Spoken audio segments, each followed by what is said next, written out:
बिहार की राजधानी पटना। इस शहर की तासीर के बारे में कभी कहा जाता था कि दिल्ली की राजनीतिक बुनियाद में इस शहर का हाथ है। इतिहास की किताबों में इस शहर के नाम पर न जाने कितने अहम अध्याय दर्ज हैं। लेकिन कब तक इतिहास की दुहाई देकर वर्तमान से मुंह फेरा जाएगा? पटना का मुसल्लाहपुर हाट और बाजार समिति जैसे इलाकों में जब आप आसमान को देखेंगे तो आपको बादल की जगह पोस्टर्स दिखाई देंगे। यह पोस्टर्स बेरोजगार स्टूडेंट्स को नौकरी दिलाने के वादे के साथ अपनी कोचिंग का प्रचार प्रसार कर रहे होते हैं। पहले कोचिंग सेंटरों के पेशे का दायरा बहुत छोटा हुआ करता था, लेकिन बाद के दिनों में यह किसी बड़े कारोबार में तब्दील होता गया और कारोबार के सिकंदर बनकर निकले कोचिंग में पढ़ाने वाले टीचर्स। इसी पटना के मुसल्लाहपुर हाट में यूपी के देवरिया का एक लड़का किसी और की कोचिंग में बतौर टीचर पढ़ाने आता है और कुछ ही सालों में अपना नाम और पूरा का पूरा साम्राज्य बना लेता है। उस लड़के का नाम है फैजल खान, लेकिन वह अपने छात्रों के बीच खान सर के नाम से मशहूर है। कभी किताबों में तो कभी खामोशी में गुरु हर रूप में साथ होते हैं और खान सर से ऐसे गुरु पाना हमारे जीवन का सौभाग्य होते हैं। फैजल खान की कहानी की रफ्तार बहुत तेज है। वे पिछले कुछ सालों में इंडियन मीडिया और सोशल मीडिया दोनों के लिए किसी फिनोमिना की तरह उभरे हैं। मीडिया के लिए खान सर एक व्यूज देने वाले सेलिब्रिटी की तरह हैं, तो वहीं छात्रों के बीच वह एक ऐसे टीचर हैं जो जनरल स्टडीज के कठिन टॉपिक्स को बहुत आसान भाषा में पढ़ाते हैं और साथ में बेहद कम फीस लेते हैं। खान सर अपने बेबाक अंदाज में बोलने के लिए भी जाने जाते हैं। पिछले कुछ दिनों में वो दो कारणों से खूब चर्चा में रहे। पहला कारण था India today journalist Anjana Om Kashyap से उनकी शाब्दिक लड़ाई और दूसरा उनकी कोचिंग सेंटर पर हुई मारपीट। हमने भी सोचा कि क्यों ना दुनिया रोज बनती है का एक एपिसोड खान सर पर ही कर लिया जाए।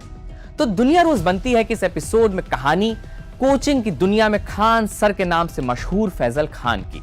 इस एपिसोड में हम जानेंगे कि यूपी के देवरिया के फैजल खान ने पटना में कैसे खड़ा किया कोचिंग का साम्राज्य। खान सर के लूसेंट पढ़ाने और कोचिंग हड़पने वाली बात में कितनी सच्चाई है। फैजल खान और इंडिया टुडे की पत्रकार अंजना ओम कश्यप के बीच का झगड़ा क्या है।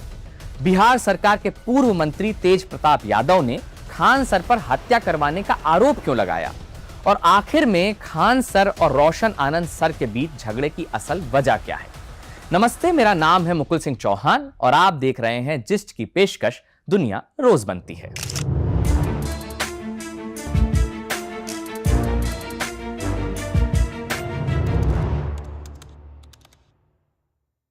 शहर पटना गंगा के किनारे बसा प्राचीन ऐतिहासिक शहर। साल 1977 में इसी शहर के ऐतिहासिक गांधी मैदान से दिग्गज समाजवादी नेता जयप्रकाश नारायण ने संपूर्ण क्रांति की शुरुआत की थी। यह आंदोलन छात्रों का आंदोलन था। यूनिवर्सिटी की पढ़ाई छोड़कर छात्र आंदोलन में शामिल हो गए। उसमें से कई छात्र बिहार के मुख्यमंत्री तक बने, लालू प्रसाद यादव और नीतीश कुमार जिसका सबसे बड़ा उदाहरण है। लेकिन कहा तो यह भी जाता है कि जो छात्र 1977 के आंदोलन में यूनिवर्सिटी से निकले उसके बाद वो कभी दोबारा यूनिवर्सिटी लौटे ही नहीं। बिहार के सभी विश्वविद्यालयों की स्थिति दिन ब दिन खराब होती रही। लेकिन सवाल यह है कि जो छात्र यूनिवर्सिटी नहीं गए वो आखिर गए कहां? वे छात्र गए कोचिंग सेंटर्स में। यूं समझिए कि ये कोचिंग सेंटर अब अखाड़ा बन चुके हैं और इस अखाड़े में सबसे ज्यादा मुक्के तैयारी करने वाले छात्रों के मुंह पर ही पड़ते हैं। पटना के मोहल्लों में रहकर तैयारी करने वाले पुराने स्टूडेंट से जब आप पूछेंगे तो आपको वो कई पुराने दौर की बातें बताएंगे। पुराना दौर माने इंटरनेट से थोड़ा पहले का दौर। उस दौर में इंटरनेट तक विद्यार्थियों की पहुंच इतनी आसान नहीं थी। वह 2000 के बाद का पहला दशक था। वह फोटो स्टेट का दौर था और दौर था नए नए कोचिंग सेंटर्स के खुलने का। 2000 के बाद अचानक से पटना में कोचिंग सेंटरों की बाढ़ सी आ गई। यह कोचिंग सेंटर्स जनरल कंपटीशन यानी प्रतियोगी परीक्षाओं की तैयारी करवाते थे। इन परीक्षाओं में railway, SSC, Bihar police, bank PO और बिहार दरोगा जैसी वैकेंसी पर जोर दिया जाता था। और था से आप यह कतई मत समझिए कि यह सब कुछ बहुत बीत चुका है या आप पटना में कोचिंग सेंटर्स नहीं हैं। सब कुछ आज भी हूबहू पहले जैसा ही है, बस एक बदलाव हुआ है। पहले कोचिंग सेंटर्स चलाना एक पेशा था और अब यह एक बड़ा कारोबार बन चुका है। शिक्षा के साथ कारोबार शब्द आपको खटक सकता है, लेकिन यह एक कड़वा सत्य है कि आज के समय में शिक्षा कारोबार ही है और पिछले कुछ सालों में खान सर इस कारोबार के सबसे बड़े खिलाड़ी बनकर उभरे हैं। अब कहानी को बिहार से यूपी की ओर ले चलते हैं। बिहार से सटा हुआ ही यूपी का एक जिला है, नाम है देवरिया। रिसर्च करने पर पता चला कि साल 1993 में इसी देवरिया में फैजल खान का जन्म हुआ, यानी खान सर की उम्र महज 33 साल है। फैजल खान ने अपनी स्कूली पढ़ाई इसी देवरिया से की और उसके बाद उन्होंने इलाहाबाद विश्वविद्यालय से बीएससी और एमएससी की डिग्री हासिल की। कई जगह यह भी कहा जाता है कि उन्होंने भूगोल यानी ज्योग्राफी से भी मास्टर्स किया है, हालांकि हमें इसकी पुख्ता जानकारी नहीं मिली। साल था 2013 का। खान सर इसी साल कॉम्पिटिटिव एग्जाम की तैयारी करने के लिए बिहार की राजधानी पटना पहुंचे। पटना उन दिनों वनडे एग्जाम यानी बैंक, एसएससी, रेलवे की तैयारी के लिए मशहूर हुआ करता था और आज भी मशहूर है।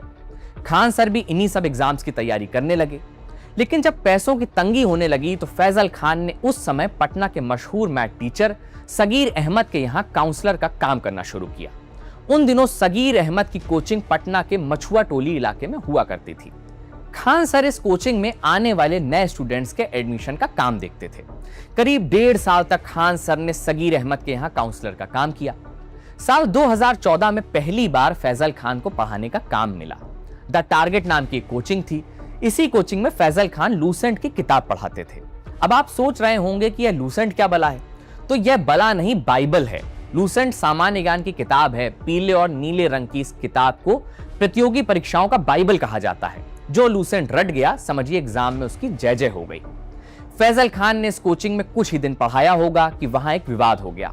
विवाद क्या था यह तो पता नहीं चल पाया, लेकिन कहा जाता है कि फैजल खान के ऊपर केस तक हो गया था और उन्हें थाने का चक्कर लगाना पड़ा था। इन मामलों से निकलने के बाद फैजल खान की मुलाकात निखिल कोचिंग के निखिल सर से हुई। निखिल बताते हैं कि उन दिनों फैजल खान का कोई साथ नहीं दे रहा था, वह इधर उधर भटक रहे थे, तो मैंने उन्हें अपनी कोचिंग में लूसेंट और मैप पढ़ाने के लिए बुलाया। अब इस बात में कितनी सच्चाई है यह तो निखिल और फैजल खान ही जानते हैं, लेकिन यह सच है कि फैजल खान ने निखिल की कोचिंग में पढ़ाया है। पहले निखिल की कोचिंग पटना के विश्वनाथ मार्केट में चलती थी, लेकिन बाद में यह मुसल्लापुर हाट में डॉक्टर रमाशंकर प्रसाद के कोल्ड स्टोरेज में शिफ्ट हो गई। अब यहां से दोनों लोगों के अपने अपने बयान हैं। निखिल कहते हैं कि जिस फैजल खान को उन्होंने अपनी कोचिंग में पढ़ाने के लिए रखा था, उसी फैजल खान ने पूरी कोचिंग को हड़प कर निखिल को ही रास्ते से हटा दिया और 2019 में अपना कोचिंग सेंटर खोल दिया। फैजल खान उर्फ खान सर ने इस बात पर कोई ठोस सफाई आज तक नहीं दी है कि आखिर हुआ क्या था। इसमें बस निखिल ही खान सर पर आरोप लगाते रहते हैं। साल 2019 की बात रही होगी। खान सर ने खान जीएस रिसर्च सेंटर नाम से अपना कोचिंग सेंटर खोला, जिसमें वो कंपटीशन की तैयारी करने वाले स्टूडेंट्स को जीएस यानी जर्नल स्टडीज पढ़ाते हैं। खान सर के पढ़ाने का तरीका हमेशा से अनोखा और मजाकिया रहा है, जिसकी वजह से उनकी क्लासेस रोचक रहीं। वो भदेश भाषा में बच्चों से बात करते हैं। हालांकि उनके कई कमेंट्स काफी विवादित भी रहे हैं। शहरों में हर एक टीचर के पढ़ाने का अपना स्टाइल होता है, जिसको यूएसपी बोलते हैं, मतलब कि unique selling point. Faisal Khan की कोचिंग में हजारों स्टूडेंट्स पढ़ने तो आते थे, लेकिन तब तक खान सर पटना और उसके आसपास के छोटे शहरों तक ही सीमित थे। साल 2020 के मार्च महीने में देश में कोरोना नाम की आपदा ने अपने पांव पसार लिए। जैसे ही कोरोना ने पांव पसारे, लोगों के पांव रुक गए। प्रधानमंत्री मोदी ने लॉकडाउन की घोषणा कर दी। आज रात 12 बजे से संपूर्ण देश में संपूर्ण लॉकडाउन होने जा रहा है। लॉकडाउन के कारण कोचिंग सेंटर्स भी बंद होने लगे। कोचिंग सेंटर्स का बंद होना टीचर्स और स्टूडेंट्स दोनों के लिए परेशानी का सबब था। इसके बाद सभी टीचर्स ऑफलाइन से ऑनलाइन पढ़ाने के लिए मजबूर हो गए। खान सर ने भी ऑनलाइन पढ़ाना शुरू किया। आप जब उनके शुरू के वीडियोस देखेंगे तो आप यकीन नहीं कर पाएंगे कि यही खान सर हैं। पहले खान सर जब ऑफलाइन पढ़ाते थे तो केवल अपने स्टूडेंट्स तक ही उनकी पहुंच थी, लेकिन जैसे ही उन्होंने ऑनलाइन पढ़ाना शुरू किया, उन्हें एक बड़ी ऑडियंस मिल गई, जो किसी कॉम्पिटिटिव एग्जाम की तैयारी तो नहीं करती थी, लेकिन ऑनलाइन कंटेंट जरूर देखती थी। खान सर के पढ़ाने के देसी और सहज अंदाज ने आम लोगों को भी प्रभावित किया और आम लोग भी उनके वीडियोस देखने लगे। यहीं से शुरू हुआ फैजल खान का खान सर बनने का सफर। खान सर ने भी इस बात को समझ लिया कि उनकी पहुंच अब छात्रों के अलावा आम लोगों तक भी हो चुकी है। इसलिए उन्होंने अपने वीडियोस के पैटर्न में बदलाव किया और करंट इश्यूज पर वीडियो बनाने लगे। इसके अलावा ऐसे टॉपिक्स पर भी उनके वीडियोस आने लगे जिसमें आम लोगों की दिलचस्पी हो। बस फिर क्या था, खान सर यूट्यूब के जरिए फेमस होते गए।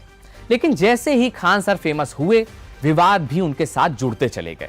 उनकी कई विवादित टिप्पणियों की मीडिया में काफी आलोचना हुई। खान सर ने एक बार द्वंद्व समास पढ़ाते हुए साल 1999 में हुए कंधार विमान हाईजैक का जिक्र किया। इसमें उन्होंने जिस भाषा का इस्तेमाल किया उसे मुस्लिम समुदाय पर कमेंट की तरह देखा गया। सुरेश ने जहाज उड़ाया, मतलब सुरेश जहाज उड़ाया। द्वंद्व समास में अब बस इसका नाम चेंज करिए, अब्दुल ने जहाज उड़ाया। सब देखिए लेकिन अंतर हो जाएगा। सुरेश ने जहाज उड़ाया मतलब उड़ाया, और अब्दुल ने जहाज उड़ाया मतलब भड़काया। और इस कारण से खान सर की खूब आलोचना हुई। बाद में खान सर ने इस मुद्दे पर सफाई भी दी। ऐसे ही एक बार खान सर ने मुस्लिम समुदाय को पंचर बनाने वाला बता दिया था। बीबीसी ने करीब 1 साल पहले खान सर की कोचिंग के ऊपर एक रिपोर्ट की थी। इस रिपोर्ट में दावा किया गया कि उनकी कोचिंग सेंटर में रोजाना करीब 5000 से ज्यादा बच्चे ऑफलाइन पढ़ाई करने आते हैं और वो करीब 40,000 बच्चों को एक साल में अपने क्लासरूम कोर्स के माध्यम से जीएस यानी सामान्य अध्ययन पढ़ाते हैं। इसके अलावा उनके ऑनलाइन एप्लीकेशन से जुड़कर करीब 50 लाख स्टूडेंट्स भी पढ़ाई करते हैं। हालांकि खान सर का दावा तो बहुत बड़ा है। खान सर का कहना है कि करीब 2 करोड़ बच्चे उनसे जुड़े हुए हैं। साथ ही वो यह भी दावा करते हैं कि उनका YouTube channel Khan GS research centre दुनिया का सबसे बड़ा एजुकेशनल चैनल है। फिलवक्त खान सर के इस यूट्यूब चैनल के 25.9 मिलियन यानी 2 करोड़ 59 लाख सब्सक्राइबर्स हैं। ऐसा कई बार हुआ जब खान सर ने अपने वीडियोस में ऐसी जानकारी भी दी जो फैक्चुअली करेक्ट नहीं थी। एक वीडियो में तो खान सर ने यहां तक कह दिया कि ऊर्जा संरक्षण के सिद्धांत के सवाल का सही जवाब कंपटीशन की परीक्षा में हमेशा ऑप्शन बी ही होता है। ऐसी बात सुनने में आपको अटपटी लग सकती है, लेकिन कंपटीशन की तैयारी करने वाले स्टूडेंट्स इन बातों पर यकीन रखते हैं। खान सर की स्टूडेंट्स के बीच लोकप्रियता के कई और भी कारण हैं। वे छात्रों से काफी घुले मिले रहे। रक्षाबंधन के समय में उनके हाथों में अनगिनत राखियां देखी जाती हैं और कई सारे वीडियोस भी दिखते हैं इसके। यहाँ एक और बात गौर करने लायक है कि जिस समय पूरे देश में महंगी शिक्षा को लेकर चिंता जताई जा रही है, उसी समय खान सर के कुछ कोर्सेज की फीस मात्र 149 रुपए है। खान सर ने खुद को सिर्फ एजुकेशन तक सीमित नहीं रखा। उन्होंने पटना में खान हेल्थ केयर हॉस्पिटल भी बनाया, जिसमें बहुत कम पैसों में आम लोगों को इलाज की सुविधा दी जाती है। इन सब के बीच खान सर लगातार मीडिया में सुर्खियां भी बटोरते रहे। उन्हें केबीसी और कपिल शर्मा शो में बतौर गेस्ट बुलाया गया। खान सर मीडिया में इंटरव्यू तो देते थे, लेकिन मीडिया के खिलाफ भी बोलते रहे। मीडिया अगर मुद्दे को उठाएगी तो सरकार काम करती, यदि मुद्दे नहीं उठाएंगे तो सरकार काम नहीं करेगी। वो किसको काम करने में अच्छा लगता है, तो उठाएंगे मुद्दे तो काम चलेगा। खान सर ने कई बार छात्रों का मुद्दा भी उठाया। इन मुद्दों में एनटीपीसी एग्जाम सेंटर से लेकर नीट पेपर लीक तक के मुद्दे शामिल थे। नीट पेपर लीक वाले मुद्दे पर खान सर ने एग्जाम कंडक्ट कराने वाली एजेंसी एनटीए को खूब खरी खोटी सुनाई। नीट पेपर दोबारा लीक हो गया, कैंसिल हो गया, ये सारी खबर आप लोग को लग गई होगी यहाँ पर। और इसको एनटीए करा रहा था, जो ये दावा करता है तुम्हारे यहाँ से पेपर ही लीक नहीं होगा। अरे दोबारा लीक हो गया तुम्हारे यहाँ से। NTA never trustable agency. इसी बीच खान सर का आज तक की पत्रकार अंजना ओम कश्यप के साथ विवाद हो गया। एक टीवी बहस में अंजना ओम कश्यप ने यूट्यूब पर पढ़ाने वाले शिक्षकों पर निशाना साधा। स्टार टीचर्स, यूट्यूब वाले स्टार टीचर्स जिनको कुछ जानना ना कौड़ी। इसके बाद खान सर ने भी अंजना ओम कश्यप पर जवाबी हमला बोल दिया। खान सर ने अंजना ओम कश्यप का नाम लेकर दलाल तक कह दिया। देखो अंजना, मेहनत की कमाई में ये कॉन्फिडेंस होता है कि नाम लेके कह रहे हैं अंजना तुम गलत करती हो, और दलाली की कमाई की खराबी अंजना तुम नाम नहीं ले सकती हो टीचरों का, घुमा के कह सकती यूट्यूब वाले टीचर बोलो ना तनी नाम लेके। दलाली की कमाई में कॉन्फिडेंस नहीं आएगा। यहाँ पे मेहनत और पसीने की कमाई है, नाम लेके कहते हैं अंजना तुम बेवकूफी करती हो। इसके बाद अंजना ओम कश्यप ने खान सर पर मानहानि का मुकदमा भी दायर कर दिया। अभी खान सर और अंजना ओम कश्यप का विवाद चल ही रहा था कि उनके साथ एक और विवाद जुड़ गया। 2 जून 2026 को खान सर की कोचिंग पर हमला हुआ। खान सर ने इस हमले का आरोप उसी कैंपस में पढ़ाने वाले एक टीचर रोशन आनंद सर पर लगाया। क्या लगता है कौन क्या हो रही है? बगल की कोचिंग वाले आप खुद मौजूद थे यहाँ जब फायरिंग हो रही। लेकिन मामला इतना सीधा नहीं था। बाद में कुछ फुटेजेस वायरल हुए जिसमें खान सर नजर आ रहे हैं अपने बॉडीगार्ड्स प्रदीप कुमार और तालेवर सिंह को यह कहते हुए कि फायर करो, जो होगा मैं समझ लूंगा। पटना के कदम कुआं थाने में खान सर के खिलाफ एफआईआर दर्ज की गई।